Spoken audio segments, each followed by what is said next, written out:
PACE stands for Promoting Academics and Character Education. The PACE program is a 15-day intervention program for middle school students in the Denver Public Schools. And really tried to come up with a problem-solving idea that would essentially eliminate these kids being out of school for so long, which in those cases, some kids were actually picking up tickets because they were out of school, not home. A lot of times when we do refer that student to PACE, we've tried, the gamut of different interventions at our school site, and a lot of those interventions haven't worked.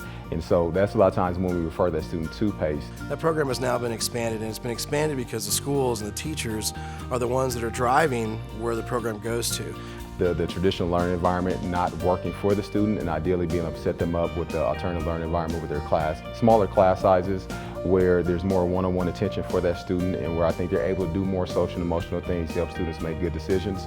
So we talk to the parent about that, and the parent then will say, I like that, that's a good idea, and then that's when we're able to make that connection. When the parent says yes, and then we talk to PACE, they say yes, and then that's what kind of makes it a good fit, and then the student is actually accepted into PACE for those 15 days.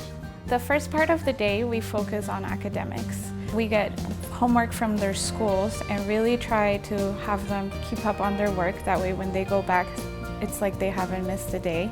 And then the second part of the day, after lunch, we focus on character enrichment.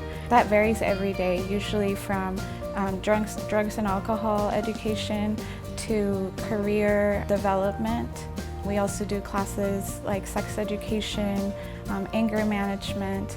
We really try to cater it to whatever the population of students that we have at that time. If you got in trouble one time in school, that you'll probably go get sent to a dean or something. The biggest improvement that we've seen is them analyzing and assessing situations before they just react. I learned that stuff not to do so I don't get those warnings and all that. So then when I went back to school, I didn't have to have warnings and go to the dean or nothing. Why wait until the young person is potentially facing expulsion? Why not put these interventions in on an earlier track so that we can try to prevent that expulsion from even happening in the first place? If we didn't have PACE, our suspension rate would be a lot higher. For our office, the benefit that we see is that there's fewer kids that are coming into our juvenile justice system. We have to have a certain love for our kids, for the kids that we work with, and I think they do a great job with that. Creating that relationship with them and not judging them for whatever they have done.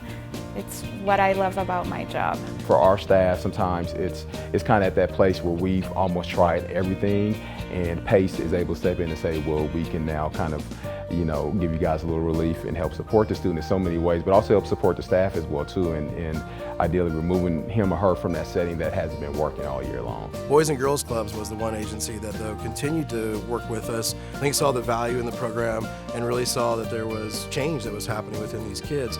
We were hearing from parents, we were hearing from students, and then we started hearing from the schools as well too.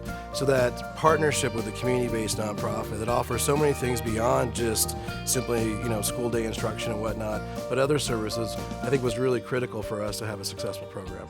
It's like a second chance for students to be able to step out of the classroom and be somewhere else.